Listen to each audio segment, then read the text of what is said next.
Rocket motion తర్వాత మన సిలబస్లో ఏముందమ్మా నెక్స్ట్ రాసుకున్నారు కదా మీరు.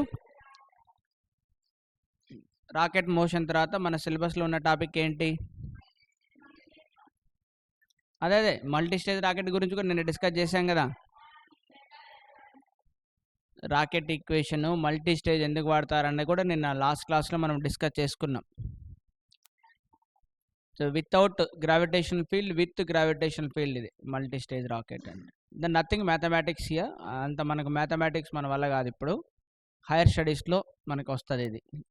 దిస్ ఎనఫ్, ఎంతకన్నా ఇంకేం అవసరం లేదు. సో నెక్స్ట్ ఈరోజు మనం ఏంటది స్కాటరింగ్ క్రాస్ సెక్షన్సా, ఇంపాక్ట్ పారామీటర్, ఇంకా సో ఈ impact parameter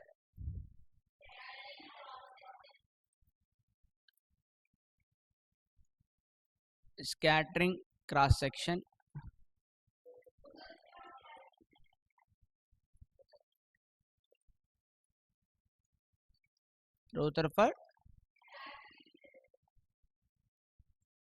Rutherford scattering with a derivation. So this formula is ఇదే మనకు examination point of view Rutherford scattering derivation అని వస్తుంది. చాలా పెద్ద డెరివేషన్ వస్తుంది, అరౌండ్ 1 పేజ్, ఇటు అటు రెండు వైపులా వస్తుంది. సో మనము ఫస్ట్ ఆఫ్ ఆల్ ఈ డైరెక్ట్గా స్కాటరింగ్ అనే దానికి పోవడం కంటే ముందు కొలిజన్ అంటే ఏంటో అర్థం చేసుకున్నాం. What is the collision?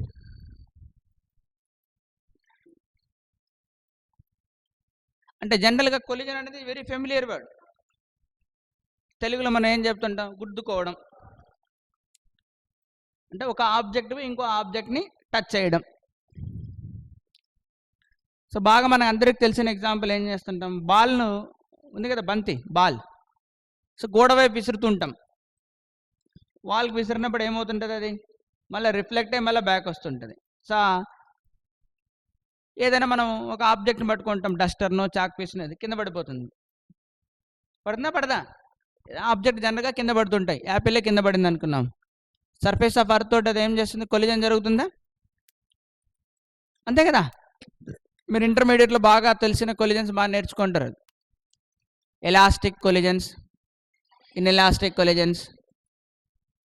దాంట్లో మీరు కోఎఫిషియంట్ ఆఫ్ అవి ఈ డిఫైన్ చేసుకుంటారు కదా. ఏంటది? Restitution. Coefficient of restitution define చేసుకున్నారా లేదా? గుర్తుందా? పర్ఫెక్ట్లీ ఎలాస్టిక్ కొలిజన్స్కి ఈ ఈక్వల్ టు 1 అని అవి నేర్చుకుంటారు మీరు. సో ఈ కొలిజన్ అన్నది జనరల్గా మీరు ఇంటర్మీడియట్ లెవెల్లో మీరు నేర్చుకున్నప్పుడు, సో ఇంటర్మీడియట్ లెవెల్లో మీరు నేర్చుకున్నప్పుడు ఎలా నేర్చుకుంటారు?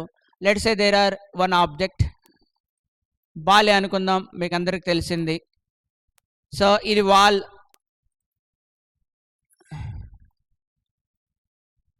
ఓకే, ఇది ఇలా వచ్చి దీంతో హిట్ అవుతుంది ఇక్కడ. సో డ్యూరింగ్ దట్ కొలిజన్ ఏమవుతుంది? So some forces will exchange here. This is the, let's I call it as force acting on the wall due to that ball. Then definitely దీని మీద కూడా యాక్ట్ అవుతుంది, force acting on the ball due to that of wall. ఒకటి action అనుకుంటే ఇంకోటి మనం ఏమనుకోవచ్చు? ఇక్కడ reaction అని అనుకోవచ్చు. Action and reaction. సో ఇక్కడ ఈ ఫోర్సెస్ ఏవైతే అపీర్ అవుతున్నాయో దానివల్ల ఏమైంది? ఇంతకుముందు బాల్ అనేది ఇలా మూవ్ అవుతుంది. Ball has the, I can say initial momentum will be in this direction, mass into velocity. Then ఆ తర్వాత ఏమవుతుంది? ఆ ఫోర్స్ వల్ల which has the velocity will be in this direction. So that is final momentum will be is equal to mass into velocity. So momentum magnitude change అవ్వచ్చు, direction ఎలాగో change అవుతుంది. ఇలా వెళ్తుంది, కాస్త మనకు బ్యాక్ వచ్చేస్తుందా? 180 degrees reflection back. There is a change in the momentum. So ఈ force ఏదైతే ఉందో మనం ఆ ఫోర్స్ని ఏమంటామంటే ఇంపాక్ట్ ఫోర్స్ అని అంటాం. Impact force. సో ఆ ఇంపాక్ట్ ఫోర్స్ వల్ల ఏం యాక్ట్ అవుతుందంటే ఇంపల్స్ అనేది యాక్ట్ అవుతుంది. ఆ ఇంపల్స్ అనేది ఏం చేస్తుందంటే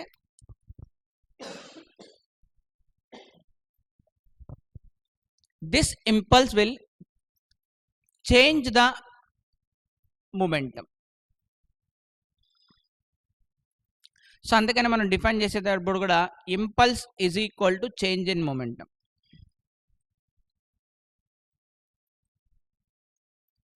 impulse is equal to change in the momentum అంటే ఏంటి? Change final minus initial.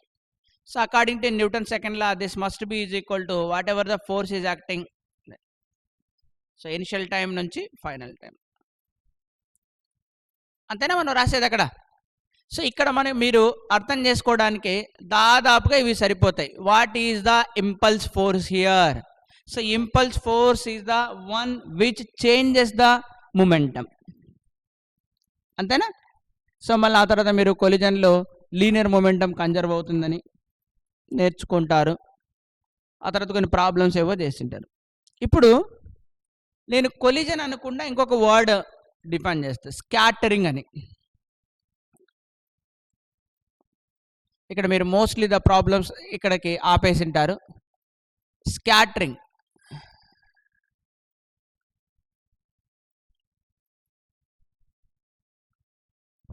Scattering కూడా ఒక టైప్ ఆఫ్ కొలిజనే.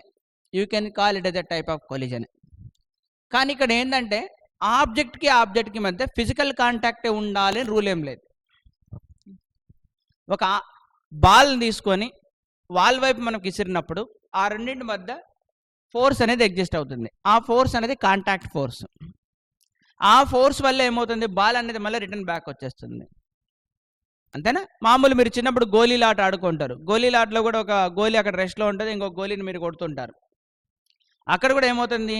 ఒక గోళీ ఇంకొక గోళీతో కాంటాక్ట్ రావడం వల్ల కాంటాక్ట్ ఫోర్స్ అనేది యాక్ట్ అవుతుంది. మీకు ఆ కాంటాక్ట్ ఫోర్స్ తెలుసు. నార్మల్గా ఒక ఫోర్స్ యాక్ట్ అవుతుంటుంది, టాంజెన్షియల్గా ఒక ఫోర్స్ యాక్ట్ అవుతుంది. నేను రివైజ్ చేసేటప్పుడు చెప్పినాం. That forces are responsible for the change in the momentum అని చెప్తాం.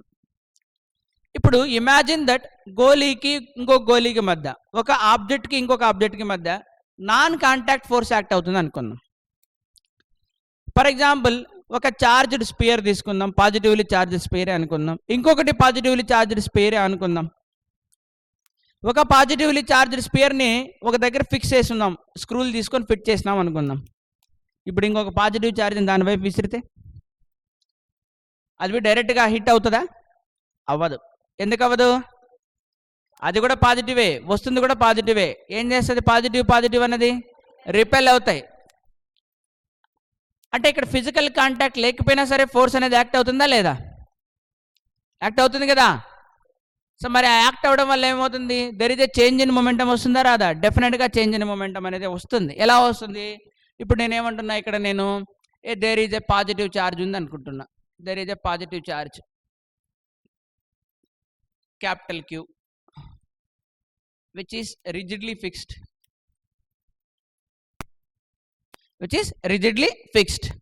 ఇప్పుడు నేను ఏం చేస్తున్నా, ఇక్కడ నుంచి అక్కడి నుంచో ఒక పాజిటివ్ ఛార్జ్ని తీసుకొస్తున్నా. ఒక positive charge less small queue. అంతేనా? ఇప్పుడు చూద్దాం. ఇది ఇలా వస్తుంది. లెట్స్ సే యూ అనే వెలాసిటీతో వస్తుంది.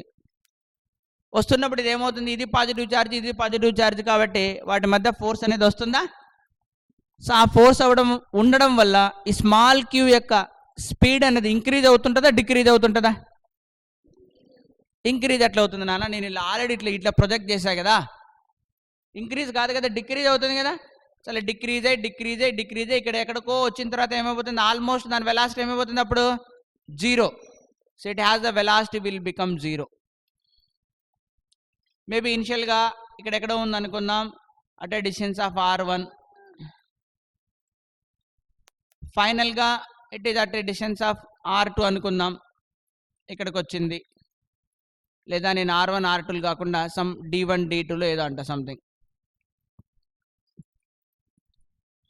సర్లే r1 r2 అందాం. ఇక్కడికి వస్తుంది. ఇక్కడికి వచ్చిన తర్వాత ఏమవుతుంది? ఇక్కడ మొమెంటర్గా ఆగి మళ్ళీ యూటర్న్ తీసుకుంటుందా, బ్యాక్ వెళ్ళిపోతుందా? మరి ఫిజికల్ కాంటాక్ట్ అయితే కాలేదు కదా. అయినా సరే ఇప్పుడు బాల్ ఏమైంది? డైరెక్ట్గా వాల్ దగ్గరికి వెళ్ళి కాంటాక్ట్ అయ్యి బ్యాక్ వస్తుంది. మరి ఇక్కడ ఈ స్మాల్ చార్జ్ క్యూ అన్నది డైరెక్ట్గా వెళ్తుంది, కానీ దాంతో ఫిజికల్ కాంటాక్ట్ అనేది అవుతుందా? అవ్వకముందే రిటర్న్ అయిపోతుంది. అంటే దీని మొమెంటం కూడా చేంజ్ అయిందా లేదా? అయింది కదరా. మొమెంటం అంటే ఏంటి? Mass into velocity. Momentum is a vector quantity. ఇట్లా పోయేది కాస్త ఇట్లా వచ్చింది, డైరెక్షన్ చేంజ్ అయిందా లేదా? అంతే. నేనేమంటానంటే, మీరు ఇంతకుముందు ఏదైతే నేను ఎగ్జాంపుల్ తీసుకున్నానో అదే ఎగ్జాంపులే చెప్తున్నా. వచ్చేదేమో ఇలా వస్తుంది, మళ్ళీ పోయేటప్పుడు ఏమవుతుంది? అది ఇలా వెళ్తుంది. ఇప్పుడు మీరు ఇక్కడ ఒక బాలు అనే ఎక్స్పెరిమెంట్ ఏదైతే నేను తీసుకున్నానో దాన్ని మీరు small queue and capital Q తీసుకోండి. వాల్ కాబట్టి ఇది ఫిక్స్డ్, ఇది ఎక్కడికి మూవ్ కాదు ఇది, అంతేనా? అక్కడ మొమెంటం చేంజ్ అయినట్టు ఇక్కడ కూడా ఏమవుతుంది? దానికి మొమెంటం అన్నది చేంజ్ అయింది. అయినా కాలేదా? సో దీన్నే మనం ఏమంటామంటే R2 is known as the distance of closest approach. ఎంత దగ్గరగా అది అప్రోచ్ కాగలదు, అంతేనా కదా? సో సపోజ్ నేను ఈ ప్రాబ్లంలో మీరు అన్నట్టుగా మొమెంటం అయితే కనుక్కోవచ్చు, చాలా ఈజీ. మళ్ళీ రిటర్న్ బ్యాక్ అవుతుంది. Initial momentum mass into velocity, final momentum ఏమవుతుంది? ఇక్కడ జీరోనా? కానీ అలాంటి పరిస్థితి ఇక్కడ రాదు,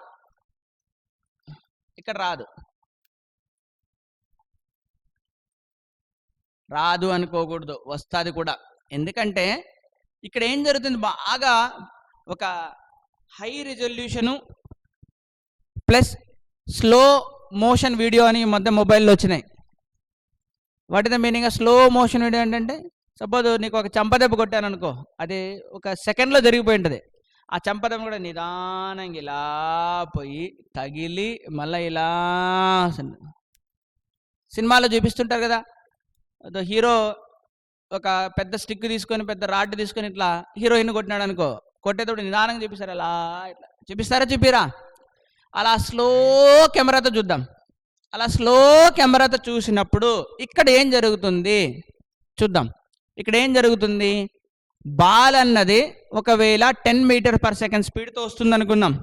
బాల్ 10 మీటర్ పర్ సెకండ్తో బాలు ఇలా వాల్కి గోడ కాంటాక్ట్లోకి వచ్చింది. రాగానే ఏం చేస్తుంది? అది 10 9 అవుతుంది, 9 8 అవుతుంది, 8 7 అవుతుంది, 0 కూడా అయిపోతుంది. ఆ ప్రక్రియలో ఏమవుతుంది? ఇలా ఉందనుకున్నాం బాల్, వాళ్ళు ఇలా టచ్ చేసుకుంటూ పోయినప్పుడు అక్కడ బాల్ అన్నది ఆల్మోస్ట్ ఇలా కంప్రెస్ అయిపోతుంది, అంతేనా? డీఫార్మేషన్ అంటాం. మళ్ళీ ఏమవుతుంది? మళ్ళీ దాని ఎలాస్టిక్ నేచర్ వల్ల రీఫార్మ్ అయిపోతుంది, మళ్ళీ బ్యాక్ వస్తుందా? అంటే ఆ బాల్ అనేది గోడకి హిట్ అయ్యేటప్పుడు దాని వెలాసిటీ 10 ఉంటుంది. టచ్ అవ్వగానే కొద్దిగా ఫోర్స్ అనేది యాక్ట్ అవుతుంది కదా, 10 9 అవుతుంది, 9 8 అవుతుంది, 8 0 అవుతుంది, మళ్ళీ బ్యాక్ రీగైన్ అవుతుంటుంది. 0 నుంచి 1, 1 నుంచి 2, 2 నుంచి మళ్ళీ బ్యాక్ వస్తుంది. అదంతా మిల్లీ సెకండ్లో జరిగిపోయి ఉంటుంది, మనం గమనించలేం. సో ఇప్పుడు మనం ఏం చేయాలి? దానికి ఒక హై రెజల్యూషన్ ఉన్న కెమెరా తీసుకొని స్లో మోషన్ వీడియో కనుక అబ్జర్వ్ చేస్తే ఇలా వెళ్ళి మళ్ళీ ఇలా వస్తుంది. కొద్ది దూరంలోనే. ఇదంతా ఎక్కడ జరుగుతుంది? బాల్కి వాళ్ళకి కాంటాక్ట్ జరిగిన సమయంలోనే జరుగుతుంది అక్కడ. ఇదంతా స్టోరీ ఎక్కడ జరుగుతుంది అంటే ఇక్కడే ఇలా ఉంటుంది బాలు. ఫస్ట్ వీడియో అనుకుందాం ఫస్ట్. ఆ తర్వాత ఏంటది? ఇలా కంప్రెస్ అయిపోయి ఉంటుంది, అంటే పెద్దగా ఉంటుంది, అంత చిన్నగా ఉండదు. మళ్ళీ ఏమై ఉంటుంది? ఇంకా ఇలా కంప్రెస్ అయిపోయి. అర్థమవుతుందా? ఎట్లంటే మీరు చిన్న ఎగ్జాంపుల్, ఈ చేతిలో ఒక బెలూన్ తీసుకోండి, ఈ చేతిలో ఒక బెలూన్ తీసుకోండి, ఇలా దగ్గరికి రండి, బెలూన్ కంప్రెస్ అయిపోతాయా? మళ్ళీ ఏమవుతుంది? బెలూన్కి ఉన్నటువంటి నేచర్ వల్ల మళ్ళీ బ్యాక్ వచ్చేస్తాయి అవి. అలా జరుగుతుంది అక్కడ. సో ఇక్కడ ఇది 10 మీటర్ పర్ సెకండ్తో ఇలా హిట్ అయినప్పుడు ఆ 10 మీటర్ కాస్త 8 మీటర్ పర్ సెకండ్, 8 మీటర్ కాస్త 0 మీటర్ పర్ సెకండ్ అయిపోయి 0 రెస్ట్కి వస్తుంది. మళ్ళీ రివర్స్ ఇంకా ఇట్లా 0 నుంచి మళ్ళా 2 మీటర్స్ పర్ సెకండ్ వస్తుంది, మళ్ళా 2 నుంచి మళ్ళా 8 మీటర్ పర్ సెకండ్ వస్తుంది, మళ్ళా 8 మీటర్ పర్ సెకండ్ నుంచి ఫర్ ఎగ్జాంపుల్ లాస్ ఏం కాలేదనుకున్నాం, అప్పుడు 10 మీటర్ పర్ సెకండ్తో వస్తుంది. అంటే ఇక్కడ నుంచి ఇక్కడ ఇదంతా ఒక మిల్లీ సెకండ్లోనే జరిగిపోతుంది, అంతే కదరా? గుద్దడం మళ్ళీ బ్యాక్ రావడం అంతా ఒక మిల్లీ సెకండ్లోనే జరిగిపోతుంది. ఆ మిల్లీ సెకండ్లో ఏమవుతుంది? దాని యొక్క స్పీడ్ని 10 నుంచి 0కి తెచ్చుకుంటుంది, మళ్ళీ రిటర్న్ అవుతుంది. అంతే కదా జరిగేది అక్కడ. సపోజ్ మీరే రోడ్డు మీద పోతున్నారాయా, యూటర్న్ తీసుకోవాలి, బ్యాక్ వస్తారు కదా. మళ్ళా రోడ్లు ఇప్పుడు ఈ పక్క ఆ పక్క డివైడర్ ఉంటుంది మధ్యలో, మనం ఇక్కడ ఎక్కడికో పోవాలన్నాడు, ముందర ఆడ ఉంటుంది సిగ్నల్ దగ్గర యూటర్న్ తీసుకోవాలన్నమాట. మరి యూటర్న్ తీసుకునేటప్పుడు మనం ఏం చేస్తాం, ఒకేసారి తీసుకుంటామా? యూటర్న్ తీసుకోవడానికి 1 సెకండ్, 2 సెకండ్లు, 3 సెకండ్లు ఎంత పడతాయి కదా, ఆగుతాం, మళ్ళీ టర్నింగ్ అవుతాం. అంతేనా? టర్నింగ్ అయ్యేటప్పుడు అక్కడ ఏమైంటుంది, అక్కడ దాకా నీ స్పీడ్ ఎంత ఉంటుంది, ఒక 10 km/s ఎంత అనుకున్నాం. 10 నుంచి 9, 9 నుంచి 0కి వచ్చి మళ్ళా ఇటువైపు టర్న్ అయ్యి మళ్ళీ 0 నుంచి 1 2 3 4 మళ్ళీ 10 పోతావా? అంతేనా జరిగేది అక్కడ. టర్నింగ్ పాయింట్స్లో జరిగేది కూడా అదే. కానీ మనం అన్నీ రెప్పపాటు కాలంలో జరిగిపోతుంటాయి అన్నట్టు, మన విజువలైజేషన్కి రావు అవి. అర్థమైందా? అలాగే ఇక్కడ కూడా అదే జరుగుతుంది. అంటే ఇక్కడ నుంచి మళ్ళీ మొదలైన జర్నీ మళ్ళీ బ్యాక్ వెళ్ళిపోతుంది జర్నీ. జాకే 0 నుంచి మళ్ళీ 1 2 3 4 మళ్ళీ ఇక్కడికి వచ్చేసరికి ఎంత ఉంటుంది, 10. అంతేనా జరిగేది? Okay, done. అర్థమైందా నీకు అసలు అక్కడ ఏం జరుగుతుంది డ్యూరింగ్ ద కొలిజన్? అంటే దాన్ని ఏమంటాం, బిఫోర్ కొలిజన్ ఒకటి ఉంటుంది, ఆఫ్టర్ కొలిజన్ ఒకటి ఉంటుంది, డ్యూరింగ్ కొలిజన్ ఏంటి? సపోజ్ బంతి తీసుకొని నేను ఇక్కడ నుంచి గోడకి వేసినాను అనుకో, కొలిజన్ ఆటి దాకా పోయేటప్పుడు దాన్ని ఏమంటాం మనం, బిఫోర్ కొలిజన్ అని అంటాం. దాంతో ఢీ కొనడం ఆ ప్రక్రియ అంతా డ్యూరింగ్ కొలిజన్. మళ్ళీ బ్యాక్ నా చేతికి రావడం ఆఫ్టర్ కొలిజన్. మనం బిఫోర్ కొలిజన్ ఆఫ్టర్ కొలిజన్ చూడగలుగుతాం కానీ డ్యూరింగ్ కొలిజన్ చూడలేము. అంతేనా? సచిన్ 6 కొట్టాడు అనుకోండి, ఇట్లా కొడతాడు ఆయన. కొట్టేటప్పుడు బాల్కి బ్యాట్కి దగ్గర వచ్చేటప్పుడు మనం చూస్తుంటాం, ఏదో బూస్ట్ వీడియోస్ వస్తుంటాయి కదా, బూస్ట్ అడ్వర్టైజ్మెంట్ ఎట్లా కొడుతుంటారు, స్లోగా బాల్ వస్తుంది, ఆయన హిట్ చేస్తాడు. అంటే ఆ డ్యూరింగ్ బాల్కి బ్యాట్కి మధ్య ఉన్నటువంటి కాంటాక్ట్ టైంలో ఏం జరుగుతుంది అన్నది ఇంపార్టెంట్. ఇట్లా వస్తున్న బాల్ ఆగాలి, మళ్ళీ ఆ బ్యాట్ కిక్ తీసుకొని ఇట్లా పోవాలి, అంతే కదా. సో ఇప్పుడు చూద్దాం, ఇక్కడ స్కాటరింగ్ అంటే ఏంటంటే it is a one type of collision with there is no physical contact between them. అంతే కదా, ఫిజికల్ కాంటాక్ట్ లేదు కదా. So physical contact is not necessary. Necessary ఏంది అక్కడ, ఇంపల్స్ ఫోర్స్ యాక్ట్ అవ్వాలి. యాక్ట్ అవుతుందా లేదా? సో ఇంపాక్ట్ ఫోర్స్ యాక్ట్ అవుతుండాలి. There must be some impact. Impact అంటే ఏంటి, it's a force. Impact means there are some forces which changes which induces impact అని చెప్పచ్చు. ఏవైతే ఇంపాక్ట్ ఇవ్వగలవో అవి ఇంపల్సివ్ ఫోర్సెస్ అప్పీర్ అవుతుంటాయి. ఇప్పుడు మీరే చెప్పండి, ఇక్కడ ఏం చేయొచ్చు, నేను ఎనర్జీ కన్జర్వ్ చేయొచ్చు. ఆబ్వియస్లీ ఎనర్జీ నేను కన్జర్వ్ చేస్తా. ఎనర్జీ కన్జర్వేషన్ చేశాను అనుకో, initial energy is equal to ఏం రాస్తాం మనం, ఫైనల్ ఎనర్జీ అని రాస్తాం. So kinetic energy initially plus potential energy initially is equal to kinetic energy finally plus potential energy finally. ఇక్కడ కైనెటిక్ ఎనర్జీ ఇనిషియలీ ఎంతమ్మా, 12mu². Anybody what is the formula for potential energy, 1/4πε0 Q1 Q2 divided by R. If two charges are separated by some distance R, potential energy is 1/4πε0 Q1 Q2 divided by R. Gravitational potential energy అంటే మీరు అనేది mgh. ఇప్పుడు distance ఎంత ఉందమ్మా, 1/r. So final kinetic energy 12m, ఫైనల్గా దానికి ఎంత వచ్చిందమ్మా, 0. ఇప్పుడు పొటెన్షియల్ ఎనర్జీ ఏం రాయాలా, 1/4πε0 Q డివైడెడ్ బై R2. నేను ఒక suppose R1 is equal to infinity అందుకుంటా. అంటే ఏంటి మీనింగ్, ఫార్ అవే ఎక్కడి నుంచో విసురుతున్నాం గోళీలు, అప్పుడు కూడా అక్కడెక్కడో ఒక గోళీ ఉంటుంది, ఇక్కడి నుంచి మనం కొడుతుంటాం. ఫార్ అవే అనుకుందాం, అంటే దూరంగా ఉంది, ఇన్ఫినిటీ. అండ్ R2ని నేను ఏం చేసుకుంటా, డి అని తీసుకుంటా, బి అని తీసుకుంటా, ఏదో మన ఇష్టం. Distance of closest approach, distance of closest approach పెట్టి సబ్స్టిట్యూట్ చేయండి దీంట్లో. అప్పుడు ఏమవుతుంది నాకు, 12mu² plus Q divided by 4πε0 R plus infinity పెట్టేసిన, ఇది ఎలాగో 0. So 1/4πε0 Q divided by D. So 1/∞ ఏమవుతుంది, ఇది 0నా. సో అప్పుడు నాకేమొస్తుంది, 12mv² is equal to Q by 4πε0 D. నాకు డి అవసరం. So D is equal to answer ఏమొస్తుంది చెప్పండి, QQ divided by 4 pi epsilon naught half m use. మీరే లాజికల్గా చెప్పండి. ఇక్కడ more is the kinetic energy, least will be the distance. ఎక్కువ స్పీడ్తో ఎక్కువ ఎనర్జీతో వస్తే తక్కువ దూరం వరకు వెళ్తాం, అంతే కదమ్మా. నాకు ఎక్కువ ఎనర్జీ ఉందనుకో, అప్పుడే దాని దగ్గరగా వెళ్ళి వస్తాం. తక్కువ ఎనర్జీ ఉంటే ఏంటంటే దూరంగా నుంచి మళ్ళీ బయటికి రావాల్సి వస్తుంది, అంతేనా. ఇప్పుడు మీరు ఒక ఏదో గేమ్స్ ఆడుతుంటారు చిన్నప్పుడు. ఇటువైపు ఒక బార్ మ్యాగ్నెట్ తీసుకుంటారు, ఇటువైపు ఒక బార్ మ్యాగ్నెట్ తీసుకుంటారు. ఇటు నార్త్ పోల్ ఇటు నార్త్ పోల్ ఉందనుకోండి, మీరు ఇట్లా గట్టిగా ఇట్లా అంటుంటారు, దాన్ని దగ్గర తీసుకుపోతుంటారు. గట్టిగా అంటే దగ్గరికి వెళ్తాం, గట్టిగా కాకుండా మెత్తగా అంటే ఏమంటాం, ఇంత దూరం వరకే తీసుకెళ్తాం, మళ్ళీ అంతకన్నా దగ్గర తీసుకెళ్ళాం. అప్పుడు మీరు ఏం చేస్తారు, ఇంకా బలంగా దగ్గర తీసుకెళ్తారు ఇంకా. కానీ ఆ రెండింటిని జాయింట్ చేయలేరు, అంటే అప్పుడు చాలా ఎక్కువ ఎనర్జీ కావాలి. చేయలేదా మీరు ఎప్పుడు? జనరల్గా సర్వసాధారణంగా పిల్లలు చేస్తుంటారు. ఇది 2 మ్యాగ్నెట్లు తీసుకుంటారు, ఒక సైడ్లోనేమో అట్రాక్ట్ అవుతుంటాయి, ఇంకో సైడ్లో రిపెల్ అవుతుంటాయి. రిపెల్ అయిన దాన్ని మనం ఏం చేస్తుంటే దగ్గరికి ఇట్లా తీసుకెళ్తుంటే ఇట్లా అనుకుంటా అంటాం, అంతే కదమ్మా. అలా సో ఎక్కువ ఎనర్జీ ఉంటే డిస్టెన్స్ ఆఫ్ క్లోజెస్ట్ అప్రోచ్ అనేది ఎక్కువ ఉంటుంది. ఇప్పుడు చూద్దాం. ఇప్పుడు మీరు లాజికల్గా ఇలా ఆలోచించవచ్చు. వాల్కి మనము ఎట్లేసినా అంటే స్ట్రైట్గా వేసామనుకో నార్మల్గా, మళ్ళీ బ్యాక్ వస్తుంది.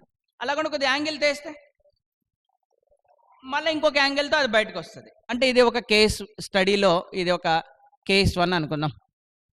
నేను స్కాటరింగ్ డిఫైన్ చేయడంలో నేను తీసుకున్నటువంటి కేస్ 1 అనుకుందాం. ఇది నేను ఇంకొక కేసు తీసుకుంటా, కేస్ 2. అదే మళ్ళా మీకు అర్థం అవడానికి బాల్తోనే మళ్ళీ నేను కంపారిజన్ చేస్తున్నా. ఇప్పుడు ఇదే వాల్లో బాల్ని నేను ఏం చేస్తా, సర్టెన్ యాంగిల్ తోటి ప్రొజెక్ట్ చేస్తా. This is the normal direction in which the impulsive forces will appear అనుకుందాం. సపోజ్ నేను ఇలా ప్రొజెక్ట్ చేస్తున్నా, అప్పుడు ఏమవుతుంది, అది ఇలా వస్తుందా? Suppose if there is something like some angle θ1 అనుకుందాం. ఇక్కడ ఏమవుతుంది, యాంగిల్ విల్ బి θ1 అవ్వచ్చు అవ్వకపోవచ్చు, θ2. It is coming with a velocity u and going with a velocity v, అంతేనా. సో మళ్ళా కూడా చేంజ్ ఇన్ మొమెంటం ఉంటుంది, అన్ని కనుకోవచ్చు. What happens if same thing happens here also? నేను ఇప్పుడు ఏం చేస్తా, లెట్స్ సే నేను అనుకున్న ఇందాక ఎక్స్పెరిమెంట్లో there is a plus charge, దీన్ని నేను క్యూ అనుకుంటా. దీన్ని ఫిక్స్ తీసుకున్నామా లేకపోతే ఫ్రీగా వదిలేసామా? ఫిక్స్డ్, అంతే కదమ్మా, ఫిక్స్డ్. ఇప్పుడు నేను ఏం చేస్తానంటే దీన్ని ఇలాగే డైరెక్ట్గా ఇందాక పంపించంగా నేను అలా పంపిన, ఇప్పుడు నేను కొద్ది హైట్లో పంపిస్తాను. ఇట్లా కొద్ది హైట్లో పంపిస్తున్నా, కొద్ది హైట్లో పంపిస్తున్నా. దీని ఛార్జ్ క్యూ అనుకుంటున్నా, సేమ్ దీని వెలాసిటీ యూ అనుకుంటున్నా. ఇప్పుడు ఏమవుతుంది చెప్పండి, ఎంత హైట్లో పంపిస్తున్నా? ఏదో ఒకటి పి అని తీసుకుంటున్నా. P is the distance. ఇప్పుడేమవుతుంది, న్యూక్లియస్ దగ్గర పోతుందా? ఇప్పుడు పోలేదు కదా, అది పోలేదు. సో ఇట్లా అసలు పోనీ ఇట్లా స్ట్రైట్ అని పోగలుగుతుందా? పోలేదు. ఎందుకంటే రిపల్సివ్ ఫోర్స్ ఉంటుంది కదా. రిపల్సివ్ ఫోర్స్ ఏ డైరెక్షన్లో ఉంటుంది? రెండింటి మధ్య లైన్ జాయినింగ్ ఎలా ఉంటుందో అలా ఉంటుంది. సో కాబట్టి ఇప్పుడు దీని డైరెక్షన్ ఎలా ఉంటుంది చెప్పండి, in which direction it goes? అది ఎలా వెళ్తుంది? ఇట్లా రాలేదు పాపం, అది ఇలా వెళ్ళిపోతుంది. అది అంతేనా, అట్లా వెళ్ళిపోవాల్సిందేనా? అది అట్లా రాలేదు, అట్లా వెళ్ళిపోతుంది అది. ఇక్కడ చూడండి, దగ్గరికి అప్రోచ్ అవుతుంది, దగ్గరికి అప్రోచ్ అవుతుంది, దగ్గరికి అప్రోచ్ అవుతుంది. లాస్ట్ ఇక్కడ ఎక్కడో ఇంతకన్నా దగ్గరికి రాలేదు ఇంకా, ఓకేనా, అంతకన్నా దగ్గరికి రాలేదు ఇంకా.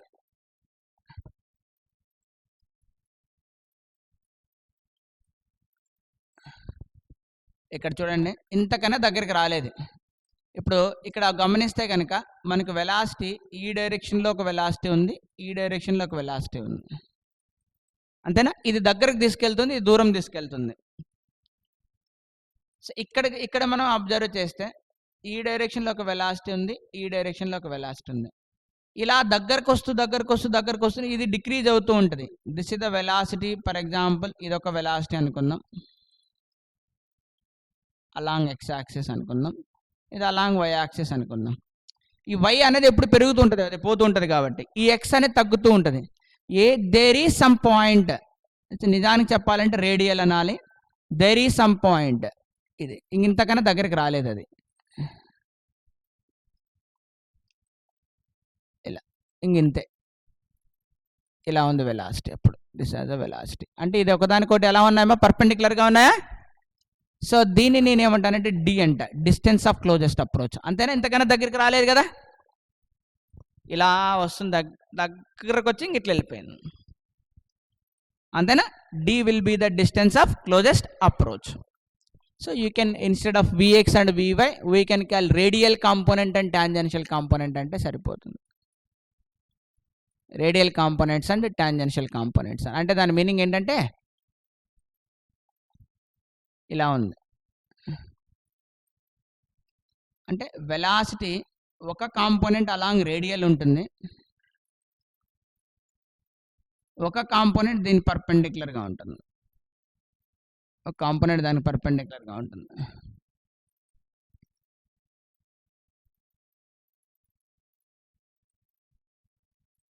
ఇది ఆఫ్ కోర్స్ వెలాసిటీ ఇలా ఉంటుంది. This is the velocity radial and some angle theta ఏదో అనుకుందాం, టాంజెన్షియల్ యాంగులర్ ఏదో అనుకుందాం. ఇప్పుడు ఈ రెండింటి మధ్య ఇక్కడ చార్జర్ పార్టికల్ ఉన్నప్పుడు ఏమవుతుంది, క్యూ ఉన్నప్పుడు ఈ రెండింటి మధ్య అట్రాక్షన్ ఫోర్స్ ఉంటుందా, రిపల్షన్ ఫోర్స్ ఉంటుందా? Repulsion force. ఆ రిపల్షన్ ఫోర్స్ అనేది ఏం చేస్తుందంటే, ఏమిది కొన్నిసార్లు మన మాట వెనకనుందేంద్రా, ఇప్పుడు మనము లోపల ఇన్డెప్త్ అర్థం చేసుకోవాలి అక్కడ ఏం జరుగుతుందని క్లియర్గా. ఇక్కడ చూద్దాం, ఇది ఏం చేస్తుంది, దీన్ని రిపల్ చేస్తుంది. ఇది రిపల్సివ్ ఫోర్స్ ఈ డైరెక్షన్ యాక్ట్ అవుతుంది, రిపల్షన్. రిపల్షన్ ఉండడం వల్ల ఇప్పుడు విఆర్ అన్న వాల్యూ అన్నది ఇంక్రీజ్ అవుతుంటుందా, డిక్రీజ్ అవుతుంటుందా? మరి డిక్రీజ్ అవుతుంటుంది. డిక్రీజ్ జీరోకి అవుతుంది. ఎక్కడ జీరో అవుతుంది? ఈ పాయింట్ దగ్గరికి వచ్చేసరికి at this particular point radial velocity will become zero. మళ్ళీ ఆ తర్వాత ఏమవుతుంది, ఇంక్రీజ్ అవుతుంది. అంతే కదరా? డిస్టెన్స్ ఆఫ్ క్లోజెస్ట్ అప్రోచ్ అయిన తర్వాత అక్కడ జీరో అయిపోతుంది, మళ్ళీ ఆ తర్వాత ఏమవుతుంది, ఇంక్రీజ్ అవుతుంది. ఏమై క్లియర్? అర్థమైందా? అదే. So distance of closest approach అప్పుడు ఇక్కడ స్పీడ్ జీరోనా అంటే జీరో కాదు. డిస్టెన్స్ ఆఫ్ క్లోజెస్ట్ అప్రోచ్ అప్పుడు కూడా దానికి వెలాసిటీ ఉంటుంది. That is perpendicular to this. ఇప్పుడు చూద్దాం ఈ ప్రాబ్లంలో, ఇంతకుముందు ప్రాబ్లంకి ఈ ప్రాబ్లంకి డిఫరెన్స్ ఏంటి? ఇంతకుముందు ప్రాబ్లంలో ఆ పి అనేది ఏదైతే ఉందో జీరోనా, ఇక్కడ దేర్ ఈజ్ ఎ డిస్టెన్స్. దాన్నే మనం ఏమంటామంటే పి అనే దాన్ని ఇక్కడ ఇంపాక్ట్ పారామీటర్ లేదా కొలిజన్ పారామీటర్ లేదా ఎయిమింగ్ పారామీటర్ అనొచ్చా? సో అక్కడ ఉన్నటువంటి పాజిటివ్ ఛార్జ్ని ఇక్కడ నుంచి వస్తున్నటువంటి ఛార్జ్ పార్టికల్ క్యూ అన్నది ఎయిమింగ్ పారామీటర్, ఆ పారామీటర్ అంటుంది, ఆ కొలిజన్ పారామీటర్ అంటుంది. దట్ డిస్టెన్స్ అంటే దాని మీనింగ్ ఏంటి, ఆ రేడియల్ లైన్ నుంచి ఎంత హైట్లో వస్తుంది అది. అంటే హియర్ ఈజ్ ద డిఫ్లెక్షన్ జరుగుతుంది. ద పార్టికల్ కంప్లీట్లీ ఇలా వచ్చిన పార్టికల్ ఏమవుతుంటుంది ఇక్కడ మళ్ళా బ్యాక్ ఇలా వస్తుంది. అంతేనా? It is how much will be the deflection here? Theta will be is equal to, suppose angle of deflection pi అందాం, pi here angle of deflection,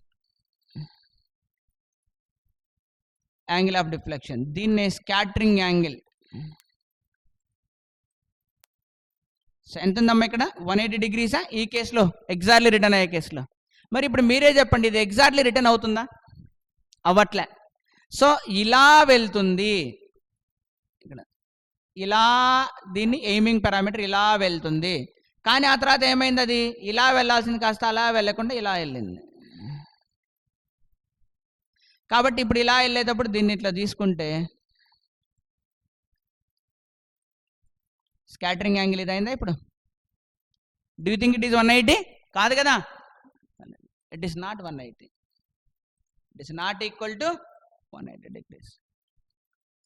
so ఇప్పుడు మనకి స్కాటరింగ్ యాంగిల్ 180 ఎప్పుడు వస్తుంది? When ever I have P will be 0. So it is not 180 when ever the P is not equal to 0. అంతే కదరా? P0 అయిపోయింది అనుకో, ఇట్లా పోయి మళ్ళీ బ్యాక్ ఇట్లా వస్తుంది. అదే P0 కాకుండా కొంత హైట్ ఉందనుకో, పైన అయినా ఉండొచ్చు, కింద అయినా ఉండొచ్చు, నాన్ జీరో. అప్పుడు టీటా ఏమవుతుంది, 180 కాదు కదా, లెస్ దాన్ 180. ఇది ఇలా వెళ్ళాల్సింది, కాస్త ఏమవుతుంది, ఇలా వెళ్ళి అలా వెళ్తుంది. అంతేనా? సో దీన్ని ఏమంటామంటే మనము జనరల్గా, so P is known as the collision parameter.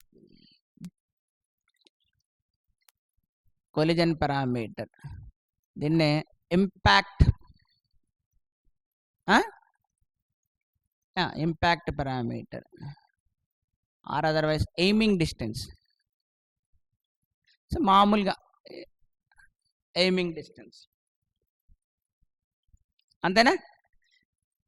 ఇప్పుడు దానికంటూ ఒక రీజన్ ఉంటుంది, ఆ రీజన్లోనే అది రిపల్సివ్ ఫోర్స్ యాక్ట్ చేస్తుంది. సపోజ్ ఈ ఎయిమింగ్ పారామీటర్ 1 కిలోమీటర్ ఉందనుకో, అప్పుడు ఏమవుతుంది, అప్పుడు న్యూక్లియస్ అది ఆ క్యాపిటల్ క్యూకి స్మాల్ క్యూకి మధ్య రిలేషన్ ఏమి ఉండదు ఇంకా, అంతేనా?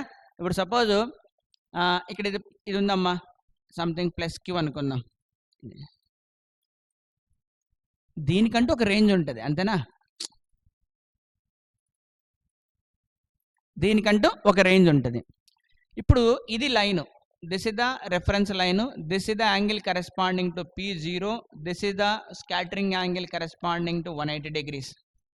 సో ఇన్సిడెంట్ డైరెక్షన్కి డిఫ్లెక్షన్ డైరెక్షన్కి మధ్య ఇట్లా పోయి ఇట్లా రిటర్న్ అవుతుంది 180 degrees. ఒకవేళ నాకు ఈ పరిధిలోకి ఏమన్నా వస్తే నేను ఫోర్స్ యాక్ట్ చేస్తా, అంతే కదా, దాని పరిధి అదే కదరా. ఇప్పుడు నేను ఒక పార్టికల్ ఇలా పంపిస్తే, ఇక్కడెక్కడే పంపిస్తే, దీనికి అసలు సంబంధం ఉండదు, అట్లే వెళ్ళిపోతుంటుంది అది, అంతేనా? దాని పైకి అందిరా. సో దానికి ఏం రిలేషన్ లేకుండా అట్లా పోతుంటుంది అది. Thank you. సో కాబట్టి ఇప్పుడు ఇంపాక్ట్ పారామీటర్ అన్నది ఎక్కడి దాకా మనకు రోల్ ప్లే చేస్తుంది, ఇక్కడ ఈ పరిధిలోనే ఉండాలి, విత్ ఇన్ దట్ లిమిట్స్లో ఉండాలి. సపోజ్ నేను ఇలా పంపిస్తే అప్పుడు ఏమవుతుంది, అలా వెళ్ళగలుగుతుందా పార్టికల్? వెళ్ళలేదు. సో అప్పుడు ఏమవుతుంది, particle will be repel. So ఇప్పుడు నేను ఏదైనా ఒక దాన్ని ఇలా పంపిస్తున్నాను అనుకోండి, పాజిటివ్లీ చార్జ్ పార్టికల్, అప్పుడు ఏమవుతుంది, అది ఇలా వెళ్ళలేదు, ఇలా పోయి అలా వెళ్ళిపో, అంతేనా? సో అప్పుడు నాకేమొస్తుంది ఇక్కడ, there is the distance of closest approach, this is the velocity,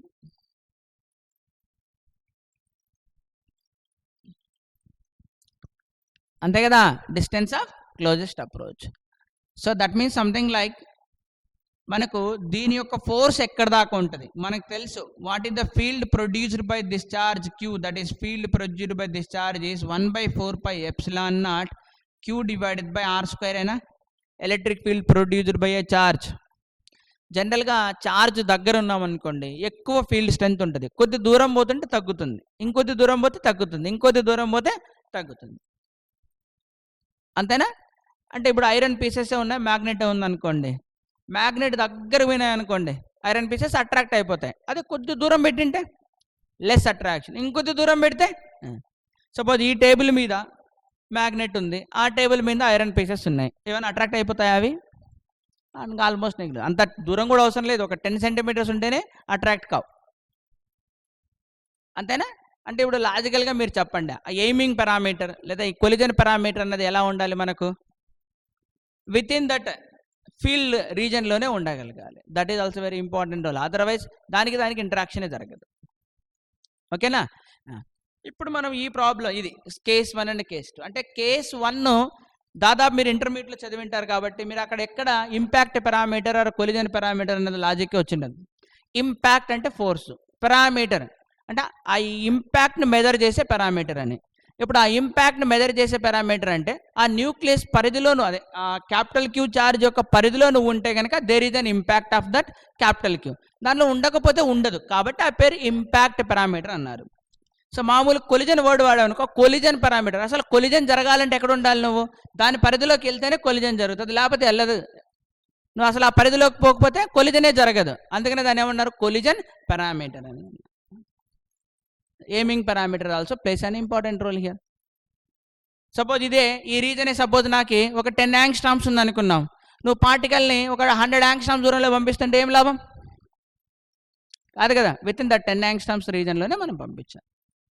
అర్థమైందా? What is the meaning of a scattering and మీరు ఇంటర్మీడియట్లో నేర్చుకున్న కొలిజన్స్ అని. So that means during a collision or scattering there will be a impulsive forces or impact forces will appear. అంతే కదమ్మా, సింపుల్గా చెప్పేయచ్చు కదా. Collision అంటే గుద్దుకోవాలా అని చెప్పకూడదు. ఇంకా చిన్నప్పుడు అర్థం కాదు కాబట్టి 2 ఆబ్జెక్టులు గుద్దుకోవాలరా అప్పుడే దాన్ని కొలిజన్ అయింది అంటాం. సో గుద్దుకోని అవసరం లేదు. ఇప్పుడు ఏం జరగాల? There exist a force of repulsion or force of attraction between them. అంతే కదా దాని మీనింగ్. అలాంటిది ఉంటే కొలిజన్ జరిగిందనే మనం చెప్పుకుంటాం. So during that force of impulsive forces there is a change in the momentum. ఇప్పుడు చూద్దాం. ఇప్పుడు డైరెక్ట్ ఇలా పోయి ఇలా వచ్చింది కాబట్టి అది లీనియర్ కొలిజన్, 1 డైమెన్షన్ కొలిజన్ లాగా ఉంది. ఇప్పుడు ఇది 1 డైమెన్షన్ కొలిజన్ కాదు కదా, ఇది ఇప్పుడు ఏమైపోయింది? 2 డైమెన్షనల్ కొలిజన్స్ లాగా అయిపోయింది. సో ఇక్కడ మనము నాట్ ఓన్లీ దట్ అక్కడ లీనియర్ మొమెంటం వాళ్ళేం, ఇక్కడ ఇంకా there is no linear momentum conservation principle వాళ్ళేం. మరి ఏం వాడాలి ఇక్కడ? ఇప్పుడు మనము ఏం వాడాలి అంటే conservation of angular momentum. Conservation of angular momentum అంటే ఏంటంటే angular momentum of Q is conserve about Q, capital Q, about capital Q. ఇప్పుడు చూద్దాం. మీకు అందరికి గుర్తుందా యాంగులర్ మొమెంటం డెఫినేషన్ ఎలా ఇచ్చాం మనం? Angular momentum is equal to r cross p అని ఇచ్చింటాం. సో దీన్నే magnitude of angular momentum is equal to magnitude of r, magnitude of p and cross product ఏమొస్తుందా? sin θ వస్తుందా cos θ వస్తుందా? sin. సో దీన్నే మనం ఏం రాయొచ్చు అంటే r ఇంటూ p sin θ అన్న రాయొచ్చు, లేదా r sin θ ఇంటూ p అన్న రాయొచ్చు.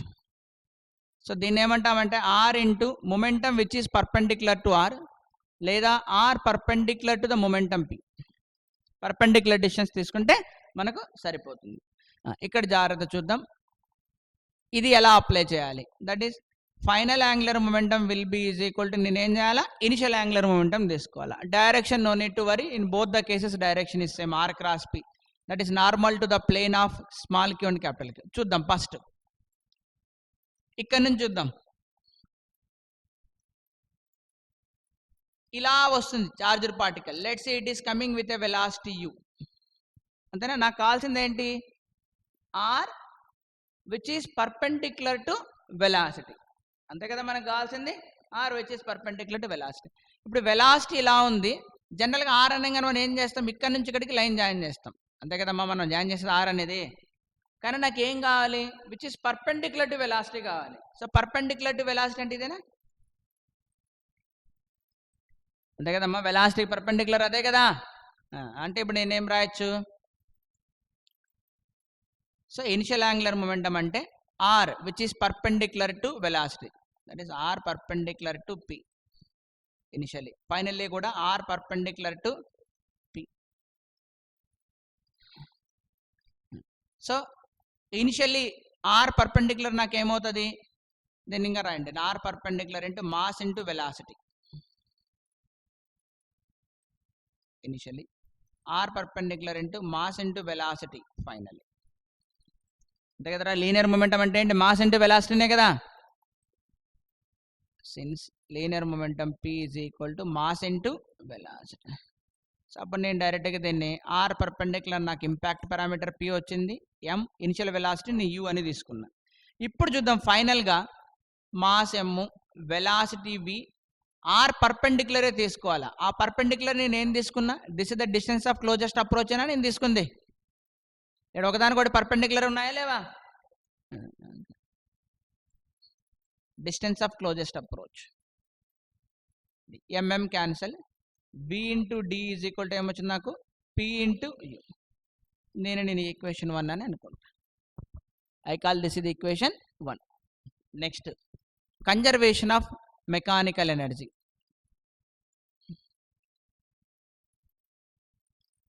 కన్జర్వేషన్ ఆఫ్ మెకానికల్ ఎనర్జీ ఇందాక కూడా వాడామా?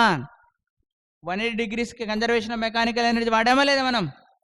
అంతే కదరా, initial energy is equal to final energy కదా వాడేది మనం. So final kinetic energy plus final potential energy is equal to initial kinetic energy plus initial potential. So ఫైనల్గా it is half MV square స్పీడ్తో వెళ్తుంది. Potential energy formula 1/4πε0 Q divide by ఫైనల్గా distance of closest approach. అంతేనా? Distance of closest. Initial kinetic energy half MV square, potential energy Q divide by 4πε0 ఎంత దూరం నుంచి వస్తుంది? అది ఇన్ఫినిటీ దూరం నుంచి వస్తుంది.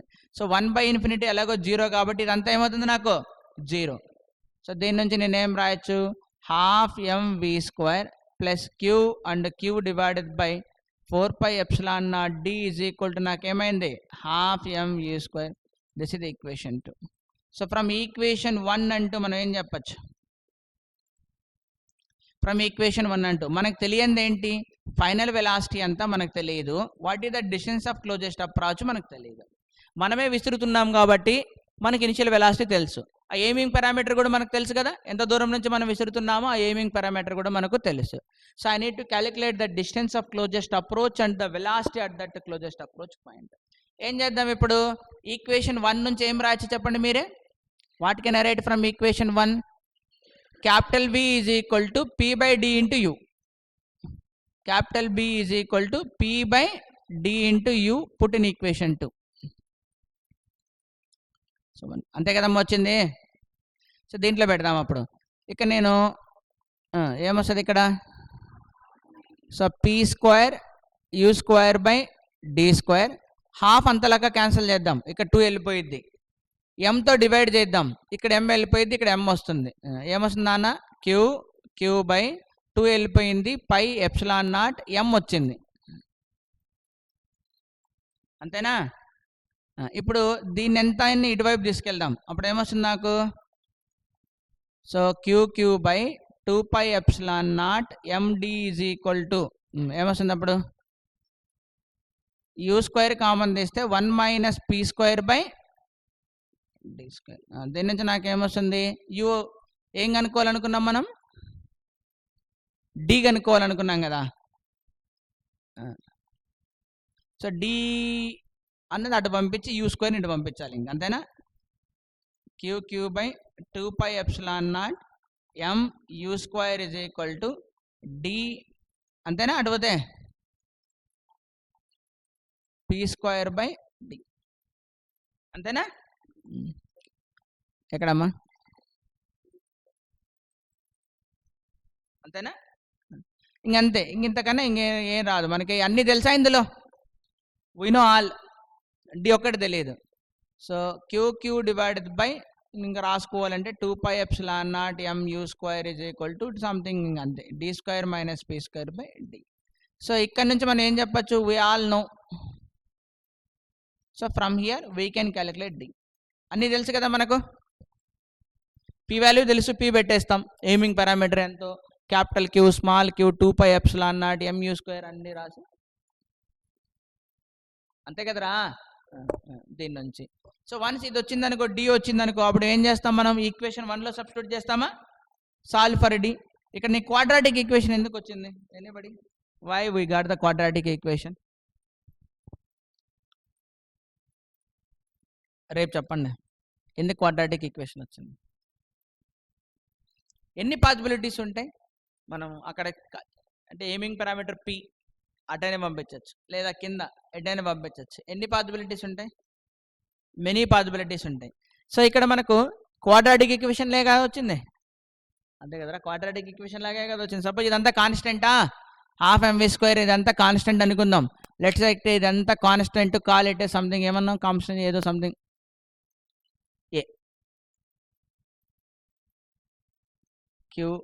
Q divided by 2πε0 M U². It is a constant. అప్పుడు ఏమవుతుంది నాకు? A is equal to D² - P²/D. So దేని నుంచి నాకు AD plus P² is equal to D², లేదా D² - AD - P² is equal to 0. So మనకు 2 రూట్స్ వస్తాయి. D is equal to ఏం రాస్తాం? A ప్లస్ ఆర్ మైనస్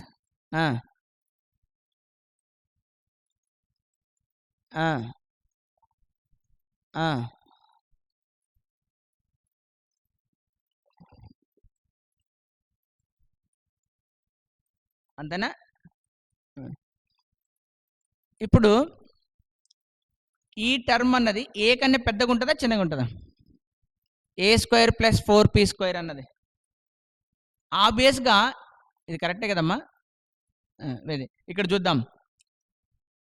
ఇక్కడ పి జీరోనే అనుకోండి లాజికల్గా. సపోజ్ పి జీరో అనుకోండి, అప్పుడు నాకు డి ఈజ్ ఈక్వల్ టు ఏమొస్తుంది? పి జీరో అనుకుందాం, అప్పుడు నాకు ఏమొస్తుంది? ఒకటి A plus or minus A by 2 వస్తుంది. అంటే A plus or minus A by 2 అంటే ఒకటి ప్లస్ తీసుకోవచ్చు, ఒకటి మైనస్ తీసుకోవచ్చు. అంటే మైనస్ అనేది యూజ్లెస్సా? డి జీరో కాదు కదరా. ఎయిమింగ్ పారామీటర్ జీరో అంటే 180 డిగ్రీస్ కదా. 180 డిగ్రీస్కి మనకి డిస్టెన్స్ ఉందా లేదా? ఉంది కదా. అంటే దాని మీనింగ్ ఏం రావాలి? అప్పుడు పైన ప్లస్ తీసుకుంటే 2a బై 2, 2 క్యాన్సిల్ అయిపోయి ఏ అంటే డిస్టెన్స్ ఆఫ్ క్లోజెస్ట్ అప్రోచ్ ఏమొస్తుంది? అది Q by 2π epsilon naught mu square వచ్చింది. కావాలంటే చెక్ చేసుకోండి, అదేనా ఆన్సర్ వచ్చింది మనకు డిస్టెన్స్ ఆఫ్ క్లోజెస్ట్ అప్రోచ్. ఇక్కడ ఏం రాసింటాం మనం? హాఫ్ mv స్క్వేర్ రాసింటాం. అంటే ఇక్కడ 4π epsilon naught into half mv square అయినా రాసింది మనం. అంటే దాని మీనింగ్ ఏంటి? మైనస్ సైన్కి no meaning. So negative sign no meaning, negative sign no meaning. So కాబట్టి మనం ఏం తీసుకోవాలి? Only positive sign. అంటే A plus square root of A square plus 4p square by 2, ఇది మెయిన్.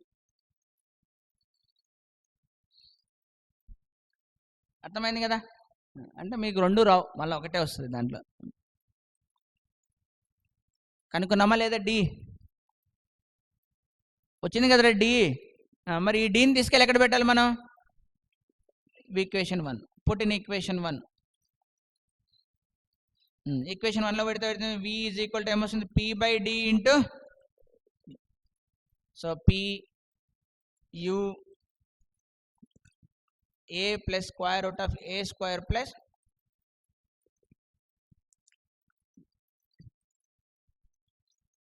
చూడండి యాంగిల్ 180 డిగ్రీస్ అప్పటికి, అంటే projected angle, scattering angle, I'm sorry, scattering angle 180 degrees case చాలా సింపుల్గా వచ్చేసింది. అదే సర్టెన్ యాంగిల్తో వెళ్తున్నాయి, ఎయిమింగ్ పారామీటర్ ఉంది అనుకున్నప్పుడు కొద్దిగా కాంప్లికేట్ అయినాయి. సో అప్పుడు మనం ఇంకొక ఐడియా కూడా వాడాం, ఏంటంటే కన్జర్వేషన్ ఆఫ్ యాంగులర్ మొమెంటం అనేది కూడా వాడాం. ఓకే, సో ఇప్పుడు మనం ఈరోజు క్లాస్ని టోటల్గా అబ్జర్వ్ చేస్తే ఏం డిస్కస్ చేసుకున్నాం? ఫస్ట్ మనకు తెలిసినటువంటి ఇంటర్మీడియట్ లెవెల్లో స్టార్ట్ చేసినటువంటి కొలిజన్ నుంచి స్టార్ట్ చేసుకున్నాం మనం, అంతేనా? మనం స్టార్ట్ చేసింది ఫస్ట్ ఇంటర్మీడియట్ లెవెల్లో మనకు. సో ఓవరాల్గా ఇన్ని ఎగ్జాంపుల్ తీసుకున్న తర్వాత మనం ఏం అర్థం చేసుకున్నాం? ఇంపాక్ట్ పారామీటర్ అంటే ఏంటి, మామూలు మన ఇంటర్మీడియట్ లెవెల్లో అంటున్నటువంటి కొలిజన్ మీనింగ్ ఏంటి, యాక్చువల్గా మనం మీనింగ్ ఏంటి. So the exact word to say will be the scattering, అంతేనా? స్కాటరింగ్. సో స్కాటరింగ్లో ఆర్ కొలిజన్లో ద మెయిన్ రీజన్ ఏంటంటే ఫోర్స్ అనేది ఎగ్జిస్ట్ అవ్వాలి, అది ఇంపాక్ట్ ఫోర్స్ అనేది ఉండాలి. ఆ ఇంపాక్ట్ ఫోర్స్ అనేది కాంటాక్ట్ ఉండి అవ్వచ్చు ఫిజికల్గా రెండింటికి, లేదా కాంటాక్ట్ లేకుండా కూడా అవ్వచ్చు. అసలు అక్కడ ఇంపాక్ట్ ఫోర్సే లేనప్పుడు దాన్ని మనం కొలిజన్ అని అన్నాం, అంతే కదా. ఇంపాక్ట్. సో ఆ తర్వాత మనం ఇంటర్మీడియట్ లెవెల్లో కొలిజన్ ఎలా డిస్కస్ చేసామో ఆ వాలు బాలు, అదే వాలు బాలుకు నేను చార్జ్డ్ పార్టికల్ ఎగ్జాంపుల్ తీసుకొని కంపారిజన్ స్టడీ చేసి అర్థం చేసుకున్నాను. ఎనర్జీ కన్జర్వేషన్ చేసి what can be the distance of closest approach రాబట్టి then what happens if it is coming with aiming parameter p. దాని ద్వారా మనము కేస్ 2లో we have defined scattering angle exactly 180 degrees అయినప్పుడు అప్పుడు ఇంపాక్ట్ పారామీటర్ 0 అవుతుంది. అదే ఇంపాక్ట్ పారామీటర్ నాన్ జీరో అయినప్పుడు స్కాటరింగ్ యాంగిల్ నాన్ జీరో అవుతుంది. స్కాటరింగ్ యాంగిల్ అంటే ఏం లేదు, అక్కడ ఏమైనా దిస్ ద ఇన్సిడెంట్ డైరెక్షన్, దీని ఏమన్నా మనం స్కాటర్ డైరెక్షన్ అనండి, రిఫ్లెక్టెడ్ డైరెక్షన్ అనండి, ఏదన్నా అనండి, ఇంకా స్కాటర్ డైరెక్షన్. సో ఇన్సిడెంట్ లేదా ఈ రెండింటి మధ్య యాంగిల్ మనం ఏమన్నా మనం స్కాటరింగ్ యాంగిల్ అని. సో అప్పుడు ఆ కొలిజన్ పారామీటర్ ఆర్ ఎయిమింగ్ పారామీటర్కి డిస్టెన్స్ ఆఫ్ క్లోజెస్ట్ అప్రోచ్కి మధ్య రిలేషన్ రాబట్టాం. అక్కడ డి వేరు, ఇక్కడ డి వేరు అమ్మ, జాగ్రత్త చూడండి, ఇక్కడ డి వేరు, అక్కడ కూడా మన క్లోజెస్ట్ అప్రోచే. అక్కడ కేసు ఏంటది? Aiming parameter will be p0, అంతేనా. సో ఇది జనరల్ కేస్. ఇప్పుడు మనం ఇందాక చెక్ చేసాం, p0 పెట్టుకుంటే ఆన్సర్ వచ్చిందా లేదా? మనకి ఇందాక చేసిన కేసు 1 ఆన్సర్ వచ్చిందా లేదా? వచ్చి. So distance of closest approach ఇక్కడ వేరు, అక్కడ వేరు. రెండు ఐడియాలు వాడాం. ఒక ఐడియా ఏంది? కన్జర్వేషన్ ఆఫ్ యాంగులర్ మొమెంటం ఒక ఐడియా. ఇంకొక ఐడియా ఏంటి? కన్జర్వేషన్ ఆఫ్ మెకానికల్ ఎనర్జీ అనేది ఇంకొక ఐడియా. ఈ 2 ఐడియాస్ వాడిన తర్వాతే మనకు ఆన్సర్ అనేది వచ్చింది. Conservation of angular momentum. ఎందుకని 2 అన్నోన్స్ అయిపోయినాయి. ఇంతకుముందు ప్రాబ్లంలో 180 డిగ్రీస్ అప్పుడు దగ్గరికి వెళ్ళి ఆగిపోయింది కాబట్టి ఫైనల్ వెలాసిటీ ఏమైపోయింది, అక్కడ 0 అయిపోయింది. అంతేనా? సో అందుకనే మనకి ఇక్కడ final velocity aiming parameter p 0 అయింది అనుకోండి, ఫైనల్ వెలాసిటీ ఏమైపోతుంది, 0నా. సో తద్వారా మనకు we got the expressions for the d and we got the expression for v. Okay, అర్థమైందా? రేపు ఏం డిఫైన్ చేయాలి మనము? స్కాటరింగ్ క్రాస్ సెక్షన్ అంటే ఏంటి? ఇందాక ఇండైరెక్ట్గానే మనం అర్థం చేసుకున్నాం. స్కాటరింగ్ క్రాస్ సెక్షన్ అంటే ఏంటి? ఎయిమింగ్ పారామీటర్ p ఉంది కదా, సో ఆ p అనేది ఎలా ఉండాలి? ఆ క్యాపిటల్ Q చార్జ్ ఏదైతే ఉందో దాని పరిధిలోనే ఉండాలి.